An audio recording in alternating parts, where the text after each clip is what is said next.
Hi, Gregory. How are you? Pretty well, thank you. Where are you calling from today? I'm in my studio in Tivoli, which is the northern end of Dutchess County in the Hudson Valley. Well, we really appreciate you doing this with us today. Well, it's hard to fit this in my busy day, but I'm glad to give you the time. Yes. Actually, it's the highlight of my week. So I've actually something to do during the day other than my own classes. Good. Well, as we discussed, I'm going to ask you a series of very general questions that were put together with our students, our Yale photo students, and you can answer them as you wish or not. Okay, So with your permission, should we begin? please. First question is, what is your first aesthetic awakening?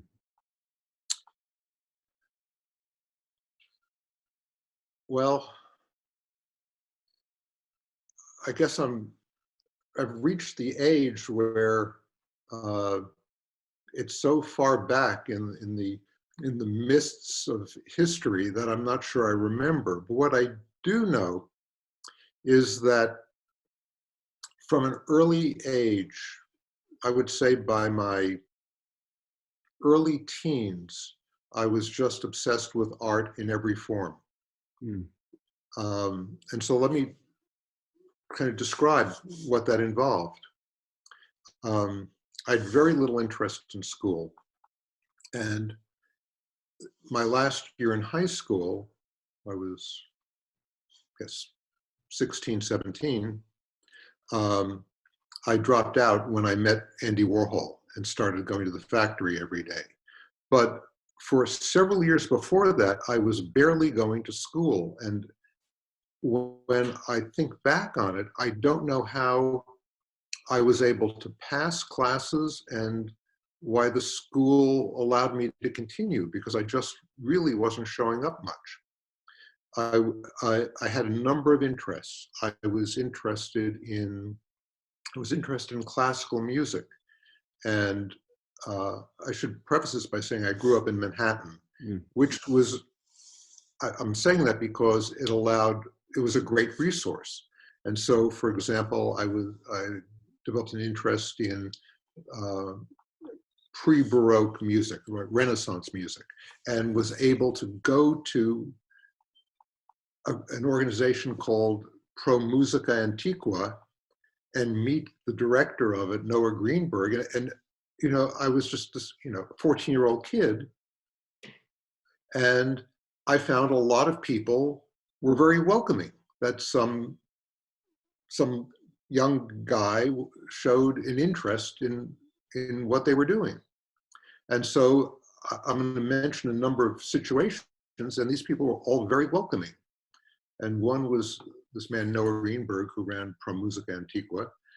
And then there was an orchestra in New York called the Festival Orchestra, which got funding one year to have weekly concerts at Carnegie and Philharmonic Hall. They repeated the concert. And they specialized in pre-Romantic music, say Baroque and classical period. And I just went up to them, approached them, and got a job for $15 a week to be their photographer, and went to the 2 concerts every week and 3 rehearsals.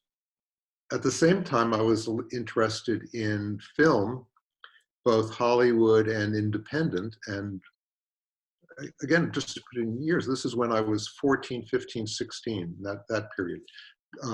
Met Jonas Mekas and P. Adam Sidney and the people at Film Culture magazine. And through Jonas, met a number of filmmakers that I became, I can't say friends with, again, because these were grown-ups and I was just this kid, but they were all very nice to me. Gregory Markopoulos and Jack Smith. And at the same time, I was interested in Hollywood movies, and European films. And this was a great period in New York because there were revival houses, Bleecker Street Cinema, The New Yorker, and MoMA, of course. And they each had, Bleecker Street and The New Yorker had double bills every day. And I went to 2 movies a day. I mean, I literally went to 2 movies a day for months and months and months. So I was also interested in drama, in theater, and decided to just kind of learn modern theater and started with Georg Buchner, who wrote Wojciech, up to, you know, people through Beckett and to people like Pinter and Ionesco. And so, I mean, this is what I was doing all day. I mean, all day long. And I don't know how I was able to fit school in, but I guess, and then I was taking my own pictures. So I was just obsessed with this stuff. Were there certain early... Sorry for the very long answer. Oh, no, it's great. Were there certain early influences in terms of photography when you were coming of age? Yeah, the earliest, I mean, there were a lot of bad influences at the time. There were, the photo publishing world is not like it is today. I mean, this is the golden age with Steidl and Mack and Aperture, really resurgence of Aperture, and Phaidon, just great photo publishing happening now, and small presses. But in those days, it was the commercial photo magazines. And I would go to art bookstores and I'd get books. I have the French edition of The Americans that I got when I was, I don't know, maybe 13 or something like that. But I was very, very fortunate, just a pure chance. I lived in an apartment house in New York, and our upstairs neighbor was a music publisher, and I'd gotten to know him. He was the head of a company called G. Schirmer, which was a major publisher of classical music. And he was a very cultured man. And he gave me for my 10th birthday a copy of American Photographs by Evans. And it was the first photography book I ever owned. And it, you know, again, this is just chance, but I won't even say Evans influenced me. I think it goes beyond that. I think there is something in my temperament that completely connects with what he was doing. And to find that connection at that age was just an amazing occurrence. Do you feel that your photographs have shaped our understanding of the American landscape? If you think about the tradition of other photographers who have pictured that same iconography. Mm-hmm. I'm going to give you an answer that I wouldn't have given you 30 years ago. Okay. Only because I've reached a point when I turned 70 that I have a new policy, which is no bullshit. I like it. It doesn't matter what if people think I'm self-aggrandizing. I'm going to tell what I really think, even if it sounds like, why would someone say that? And what I would say is that the answer is yes, it had an effect. And that for some reason, with certain people's work at certain times, something takes over. And something happens. And the era is recorded in a way that's how the era is then remembered by people who are never even exposed to those photographs. What I'm saying is there are people who were influenced by Evans' view of the 30s who've never opened a photography book and have never heard of Walker Evans, that somehow it seeps into the culture. And Evans spoke about this kind of thing happening in he did an interview late in his life with George Leslie Katz, and it's published. Aikens just republished it in the past year, called The Interview. And he talks about how there are times in the life of young artists, often happening when they're young, that something just takes over, and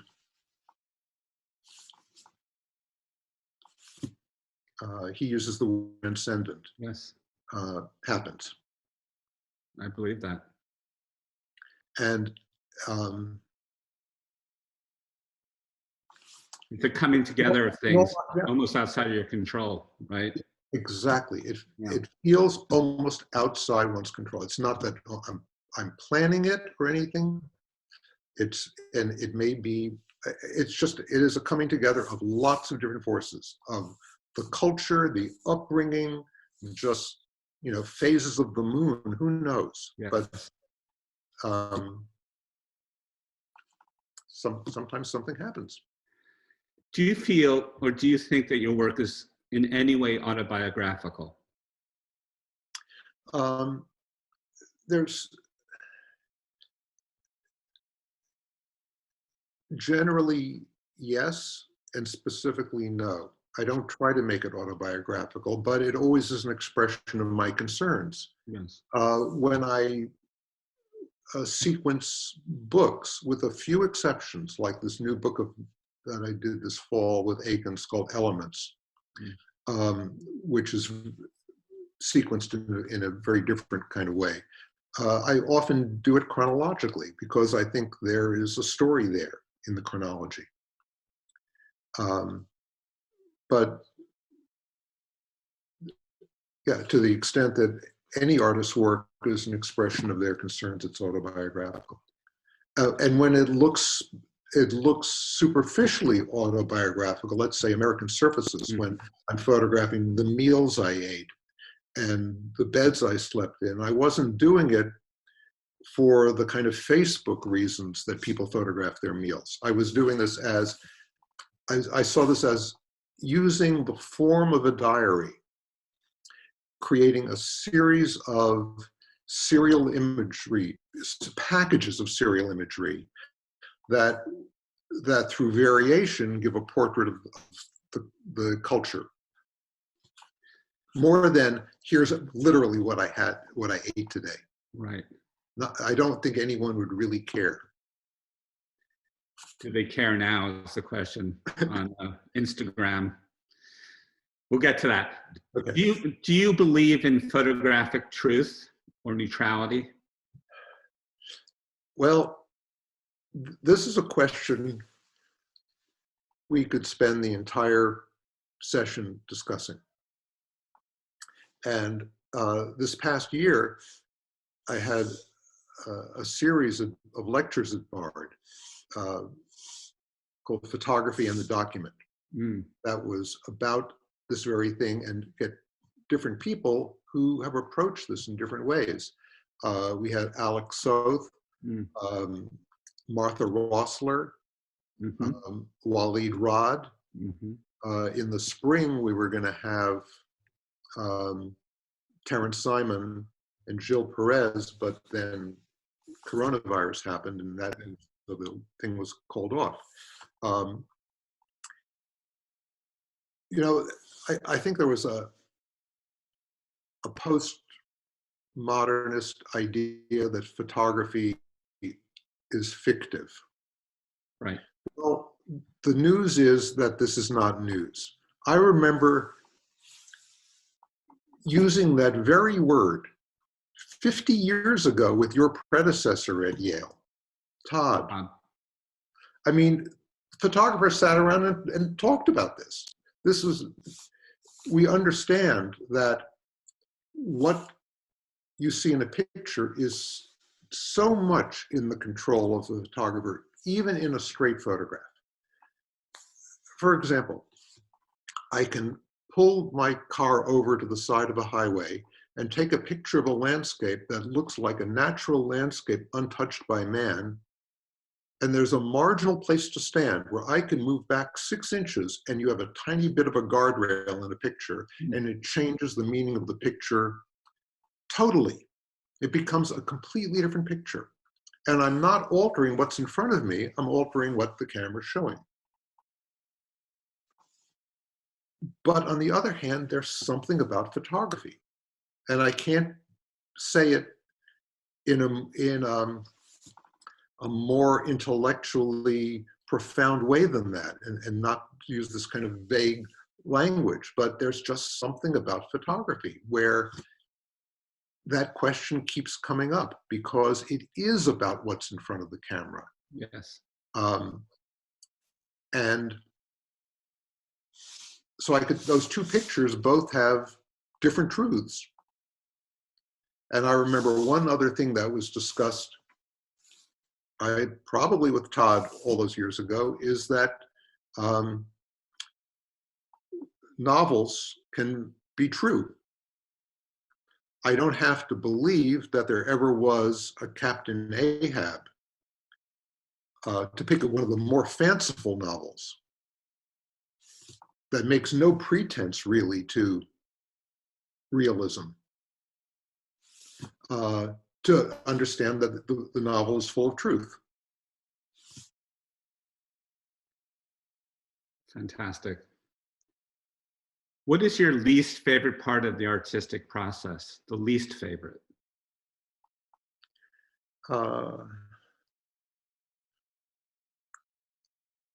I guess having to sell myself. Yeah. But middle people happen. So that relieves that. You just mean the whole aspect of commerce and art. Yeah. Yeah. I'm just not comfortable with it. Yeah. What is the best part for you?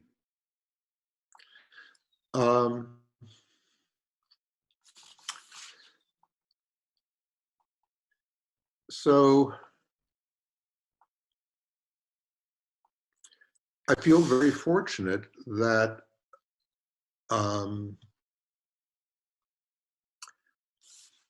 in my life, I earn a living doing something I love, teaching, that my profession is the same as my avocation,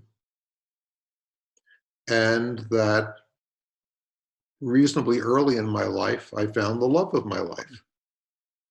And that takes care of a lot of needs. Those 3 things. Yeah, perfectly said.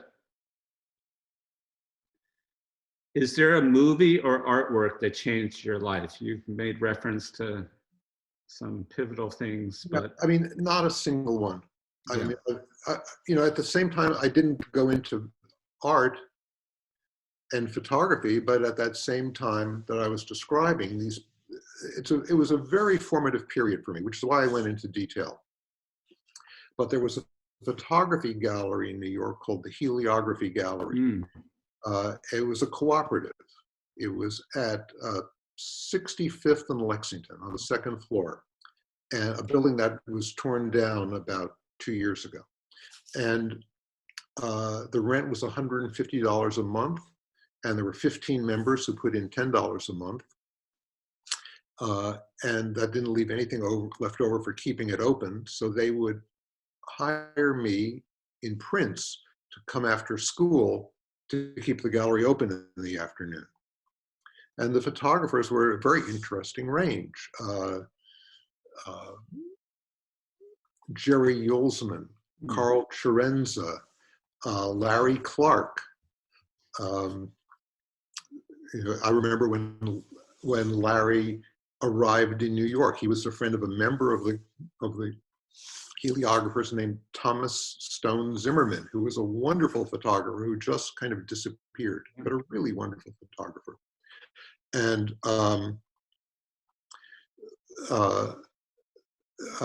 Tom said, here's this guy who just came from, I guess, Oklahoma, and or Arkansas, I forget where, and this is amazing stuff. And here was Larry Clark. And so they paid me in these prints, and that's how they stayed open. I became friends with all these people.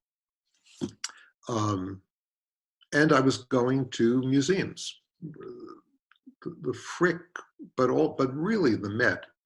I mean, I would walk over. It was, I don't know, maybe a 20-minute walk from my apartment and my parents' apartment, and I would just spend hours wandering through the Met. So, I mean, I like my days were filled with all these different art-consuming activities.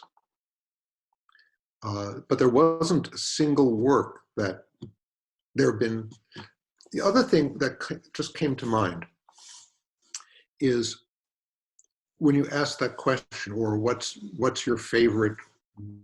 I think about a British radio show called Desert Island Discs. Yes. Where the people who are called castaways are asked what are the 8 records they would bring with them, or CDs. And whenever I've heard it, I have the sense that what the people are telling, and these tend to be, sometimes they're kind of regular people, but usually they're people in sort of some note, or actors or musicians or politicians, that their choices are bullshit, that what they're saying is bullshit. They're trying to create a public persona through the cultural signifiers of these choices. And that the more interesting thing would be to do when they were in the recording studio doing this is to reach into their pocket and get their phone or their iPod and say, okay, here's what is on so-and-so's playlist. Good idea. And I mean, so I could say there are certain movies that I watch over and over again. There are certain TV shows, long form television, that I watched over and over again. I can't say, I'm not saying these are the best. I'm not saying they changed my life, but I'm saying, why have I watched it 10 times? You know, I've watched The Wire, which is 60 hours, 3 times. And there's a BBC show in the 80s of John Le Carre books, Smiley's People, and before that, Tinker, Tailor, Soldier, Spy. Each one is 6 hours, so it's 12 hours total, with Alec Guinness as George Smiley. And they're spectacular. And for years, I'd watch it at least once a year. I mean, again, I've watched it 10, 15 times and never get tired of it. You mentioned Desert Island Discs, and it did make me think, in a certain way, we're all castaways at the moment. Yes. You know? Maybe a difficult question, but taken as a whole, when you look at all the work that you produced, do you feel that there are certain central themes or preoccupations? Yeah, well, you know, a couple of years ago, I had this retrospective at MoMA, and it covered, you know, the first picture was a self-portrait I did when I was 9. So it literally covered 60 years. And it allowed me to look at what I'd done through the eyes of just someone walking in, and saw connections that, being in the midst of something, I might not see. And as teachers, I think we both probably have had the experience of seeing a student's work on, for me, a weekly basis. For you, it might be monthly. And then seeing that same work over a 2-year period, a summation of 2 years, and it looks very different. Yes. And so, yeah, I saw themes. And one of the themes that came across was that I was always interested in very ordinary moments. I never sought out something highly charged or extraordinary. Occasionally I'd come across something like that, but, and might photograph it, but basically, and the other thing, one of the other themes was that it's connected to that, is an interest in communicating what it's like to live with attention, to pay attention to ordinary moments. Mm. And that it's best to communicate that through the ordinary moments, because that's what it's about. It's about living your day with attention. Because I think, and when I say attention, I don't mean, I actually see attention as, I'd be more specific, I would call it metacognitive attention. Mm. It is my being aware that I'm paying attention as I stand stirring risotto for 40 minutes. Who's your imagined audience? Do you think about that? I don't. Mm. When I'm working, and let me say there was another thing that I would say ran through the work, Yeah. which is that, and this is something I've always been aware of, that whenever I found myself repeating myself, I would just switch. Yeah. And sometimes it would be switching subject matter. Sometimes it would be switching from color to black and white, or switching cameras. But an interest in always keeping something active and always on an edge. And I guess that also goes to your question of what I like about being an artist. Yeah. That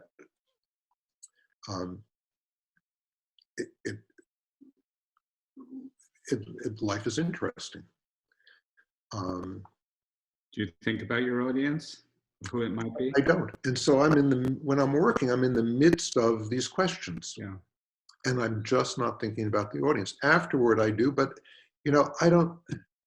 I think students should listen to me if I critique their work. Yeah. But when I was their age, I didn't listen to anyone. And so, when I did Uncommon Other American Surfaces, other than a couple of people, like 1 or 2 people at Light Gallery, Harold Jones, the director, and Marvin Heiferman, and Weston Neff at the Met, I don't think anyone else liked it. It got just a scathing review by A.D. Coleman, which I've now have it on my website if anyone wants to see it. Yeah. And I'm just undeterred. I mean, I do bodies of work that my wife, I'd been a photo editor at Fortune magazine. In fact, I had Walker Evans' old office there. So he's very knowledgeable on photography. And, there's work she doesn't like, and I just plow ahead. So, I mean, I'm aware there's an audience, but when I'm in the midst of working, I'm not thinking about it. How has success affected your work?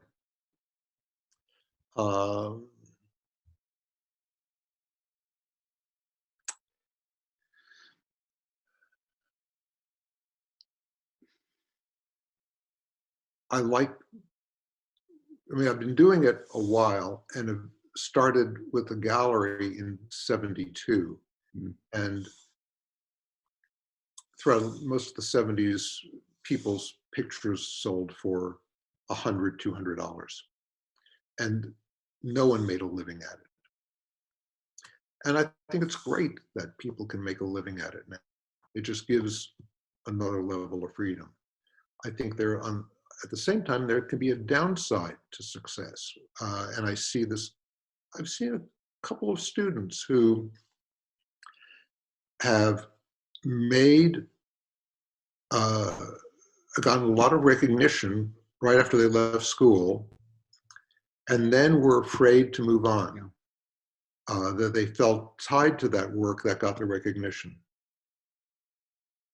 And so you can't, just as I don't want to listen to, no, it's not I don't want to, I just didn't listen to the people who criticized my work because I had a strong sense of what I wanted.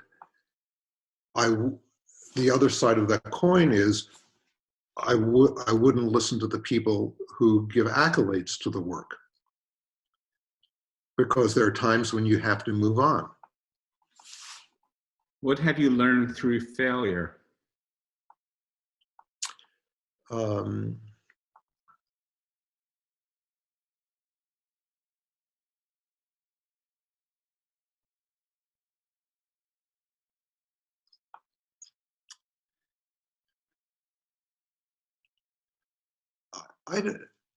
there's no real failure that comes to mind. I've had a number of difficult periods in my life, but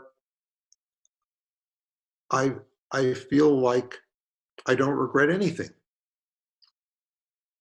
That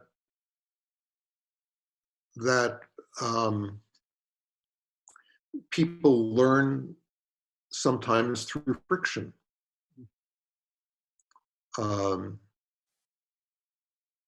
So I guess that's what I learned from it.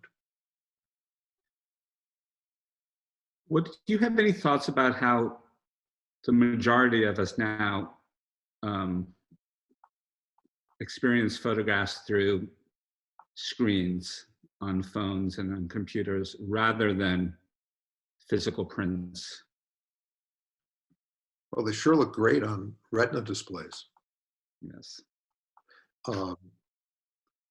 I mean, I've been, as you know, I've been doing Instagram for about 5 years, posting almost every day. And I think I was attracted to it for a couple of reasons. One is it reminded me of how people used, and I'm going to generalize about Instagram, and that's always dangerous because I'm going to talk about how a small segment of the billion monthly users approach it. And I don't really mean this to be a generalization, but some people use it the way the SX70 was used. Mm-hmm. And that it seemed very reminiscent in that SX70 produced a small square print that's about the size of an image on a larger iPhone. And it felt disposable, ironically, because it was unique. So it wasn't reproducible, but you would take an SX70 your friend and you'd give it away, even. And there was something about the lightness of it, or that it would allow for a simple notation. And I found the same thing happening in Instagram, that it didn't require a complex image. And that, to put it in, to create a different analogy, it is haiku to an 8x10's sonnet. Mm-hmm. And a haiku is no less resonant and meaningful than a sonnet, but it does it in a simpler, more notational way. And so that was one of my attractions to it, is I saw that this medium somehow did this same thing. And then I found that the community is just fascinating, that I've made real friends. And I didn't understand the whole idea of social media before. I'd never really got into Facebook. As we kind of alluded to before with food, it's not that I wouldn't tell someone what I ate. I don't want to know what someone ate. I feel there ought to be some kind of privacy. Yeah. And I don't understand why someone is thinking that I would want to know that to tag me when they've bought a movie ticket on Fandango, that I'd want to know what movie they've gone to. But Instagram is different. I sometimes have this image in my mind of two Enlightenment scholars, one in Paris and one in Amsterdam, who correspond every week, but they've never met and have become the closest of friends. And I've met people through it who, when I meet them, I feel like I know them. And at my opening at MoMA, I invited a number of people who I knew each other from Instagram.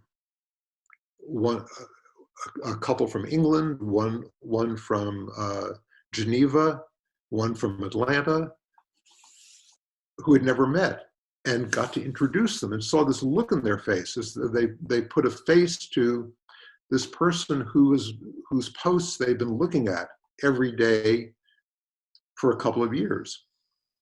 And so I find that very interesting.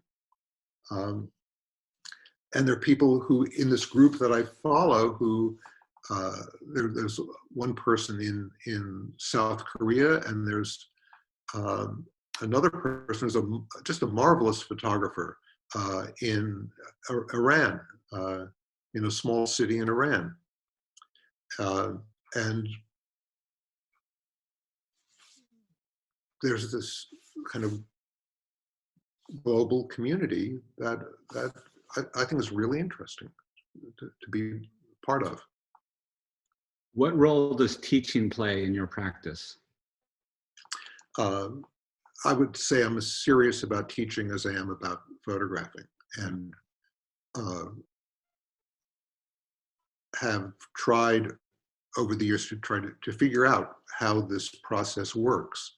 And I mean, as someone who's basically self-taught, I still feel that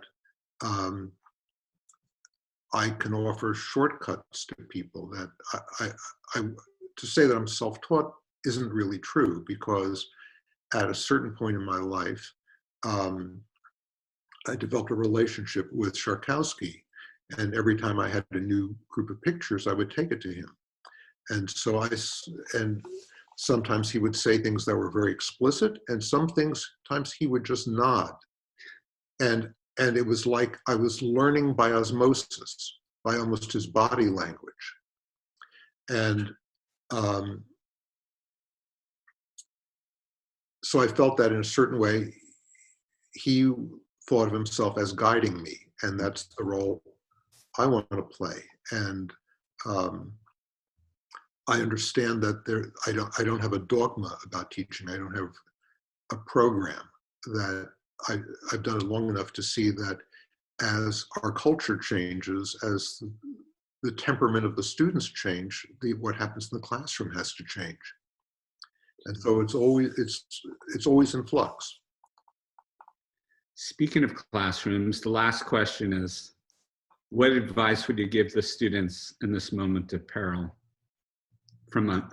That's the last question from me. Yeah.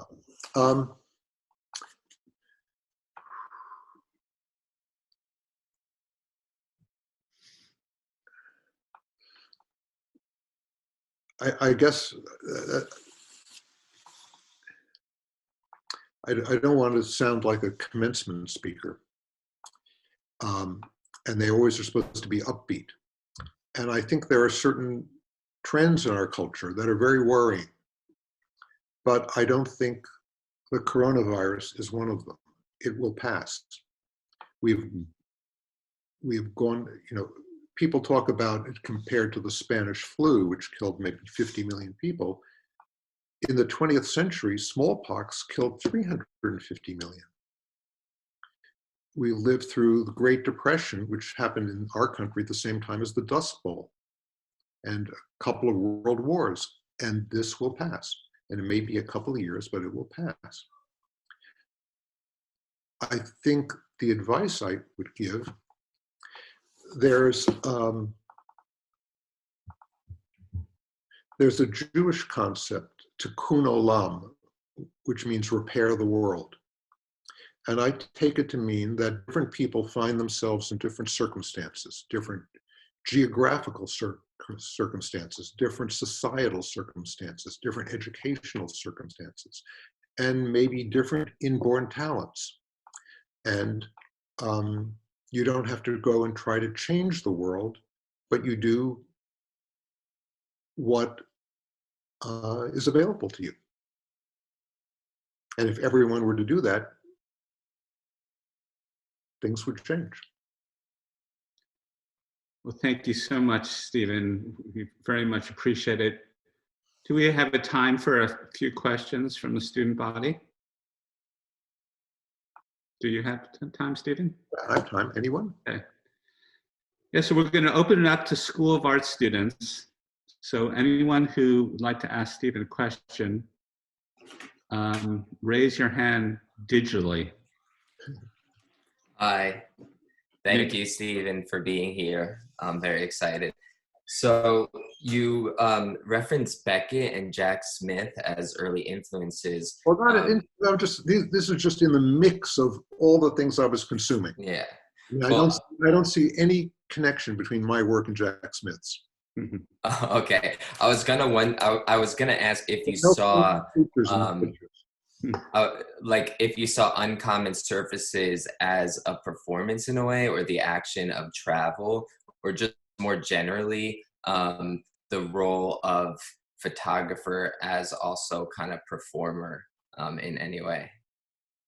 No, but I really relished the experience of the road trip, and I saw it almost in a couple of ways. One, I saw myself as an explorer, and I approached that literally. Like I wanted, each year I would plan a route that was different from the previous years. I would literally be exploring. And one year bought a safari outfit. There was the great safari outfitter in New York at the time was a store called Abercrombie and Fitch. The name has been sold many times, and the original Abercrombie and Fitch bears no resemblance to the current store. But if you were going on a big game hunt in Africa and needed a safari outfit and buy your rifles and tents and anything you would need, you'd go to Abercrombie and Fitch on Madison Avenue. So I went and bought a safari outfit to dress the role as an explorer. The other thing I found my first road trip is that just spending a couple of days on the road, paying attention for hours, was kind of meditative. And that I would, after a couple of days, be in this very, very clear state of mind, which would last for weeks. And then at some point, I'd begin to get tired and burn out because I would work all day. I didn't do anything social when I was on the road trips. I didn't do any sightseeing. I was either driving or photographing or eating. Although I'd sometimes photograph when I was eating, so there was, and so that's sort of how it went. I wasn't thinking of it as a performance.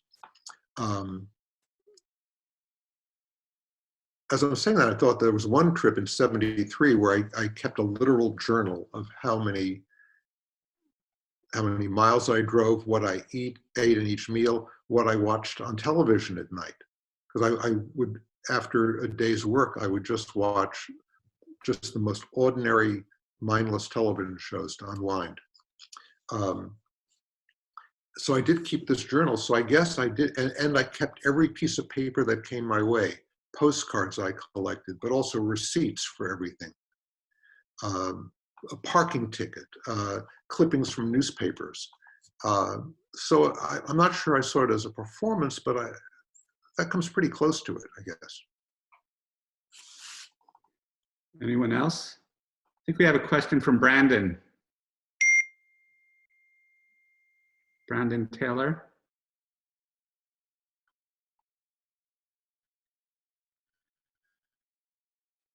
See if we can get him on. There. I think Lindsay unmuted me, so I guess. Okay, good, great. You were talking about how usually you sequence books chronologically, but recently you did another one where that wasn't like the editorial principle. Can you talk? I'm sorry, you cut out there for a second. It's about that. Oh yeah. So this is a book that has anyone actually had a chance to see it? Called Evidence. Gregory, have you seen it? Yes, but you should talk about it. So just to maintain some kind of symmetry in my life, a book that always was very meaningful to me was Walker Evans' book, Message from the Interior. Yeah. And it was done sort of later in his life. And he looked back on his work and looked at it with a particular eye to, the title was, could be taken on a couple of levels. And one level could be psychological interiority. And so he was the first photographic influence in my life, and kind of tracked him in a number of kind of odd ways, like my wife having his old office at Fortune, and then I have an apartment in New York that turned out to be a block away from his apartment on the same street. And I wanted to do a book that was not an answer to a Message from the Interior, but with that in mind. And so it was actually published. It's similar in size and similar in that it doesn't have a whole lot of pictures in it. And published by Akins Press, whose first book that they ever published was Message from the Interior. So there are a lot of connections. And it's work from the 80s and 90s. And I don't want to be too explicit about what is behind the work, but it gave me a chance to use sequencing to explore themes that were on my mind when I was taking the pictures.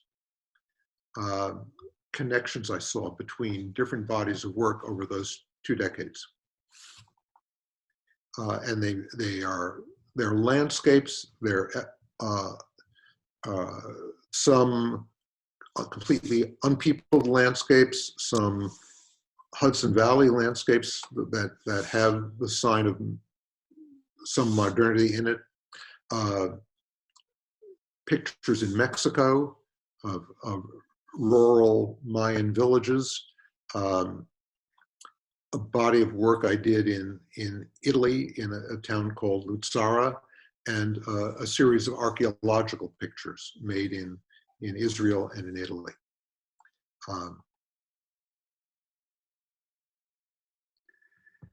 Any other final questions from anyone?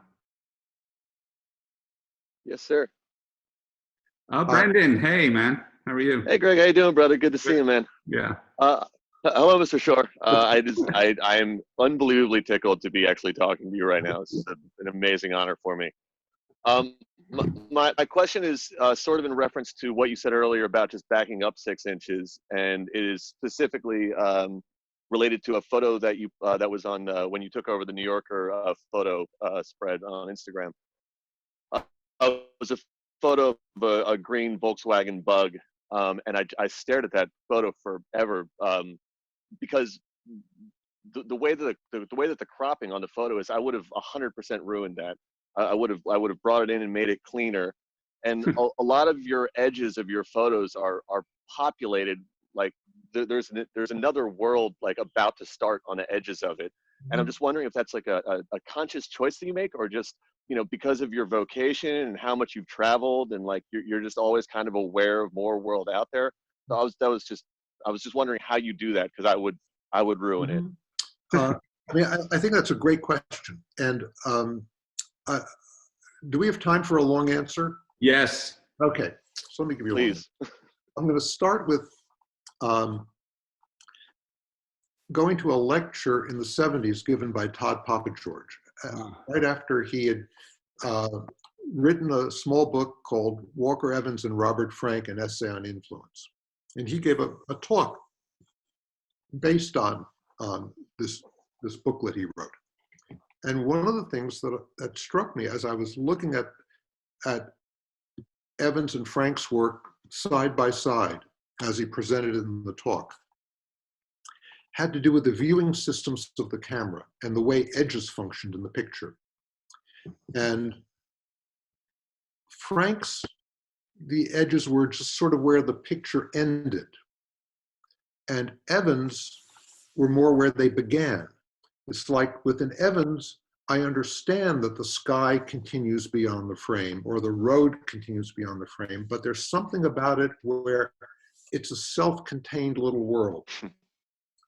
And the Franks felt more like a frame just placed on the world, with a world beyond it. And I realized this is how they were viewing the pictures. A Leica, Frank used a Leica, and you have a clear viewfinder that has a white frame in the viewfinder that is the frame of the picture.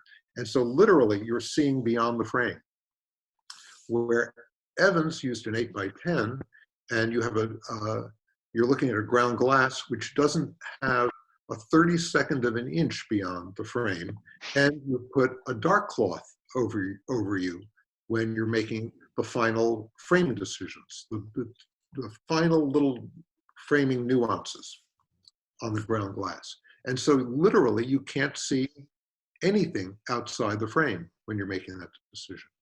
So I think that influenced it. So having seen that, I was interested in can you use the camera in a different way?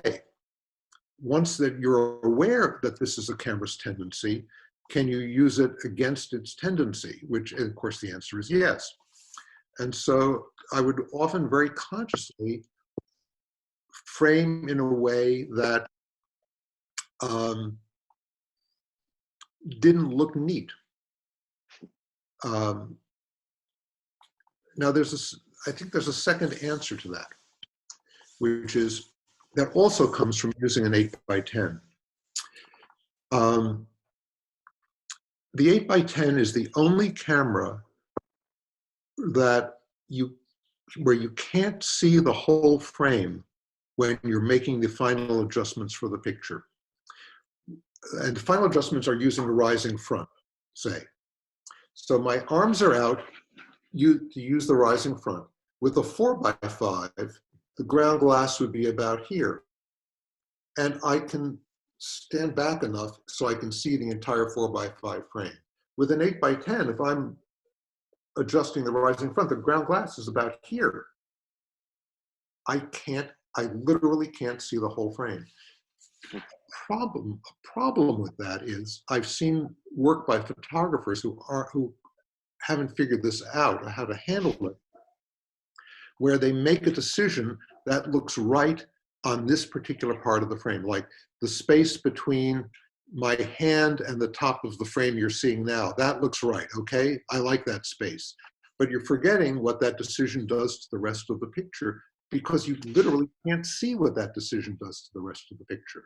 The ground glass is so large that you can look at this one little thing right up here, or where my head comes in relation to the frame, and forget the rest. So the way to solve it is the camera forces you to have a mental image of what you're photographing. Even if you're not conscious of it, you have to have a mental image that integrates all this. I think you have to have a mental image before you even begin taking a picture, because you don't walk around with this 8x10 camera looking for a picture. You walk around and say, here's a spot. By saying here's a spot, it means I have to intuitively understand the field of view of my lens. So I can say, here's where the frame is going to be. I mean, I would put like a golfer putting a marker on the putting green, I would put a quarter down. I'd walk out of the car and find a couple of pictures, and I'd put quarters down on the ground, exactly where the tripod would go, because I'm holding an image in my head. Here's where the frame is. Here's the shot. So there's already a conceptualization, a visual conceptualization of the image. That's carried through in these final decisions. And one of the results of that is you understand that what looks like a good, neat, formal decision along one edge disrupts the whole rest of the picture. And so you sometimes have to make decisions which look wrong in isolation, which I think gets to what you're saying, but is right in terms of the whole image. Does that make sense to you? That was epic. That was amazing. Great answer. Well, you're an 8x10 photographer, so you obviously. I was. You were. Retired. I've always said live and die by the 8x10. Runway, I think you have a question? I was me. Oh, yes. Thank you. And I have a question because when I watch your Instagram, there are a few self-portraits. I'm just have some question about what's your ideas about self-portraits as a photographer. So I never did them before. I did one self-portrait in the previous 30 years. This is sort of playing off Instagram tropes. So I will post pictures that deal with Instagram tropes. I will post stupid animal pictures. And when I do a stupid animal picture, I know that I'm not the only person who's put a stupid animal picture up on Instagram that day. And if I do a selfie, I understand that I'm not the only person doing it, and it's just sort of playing off of that. I think we have one last question. A former student of yours, Rory. Hi, Rory. Hey, Stephen, I'm wearing your shirt. Good. I appreciate that.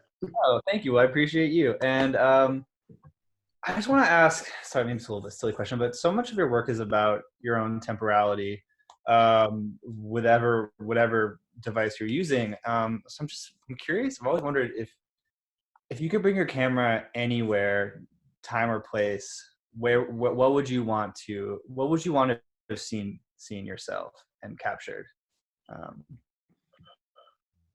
Well, I think this goes back to Gregory's second or third question. I mean, I'm interested in the everyday experience.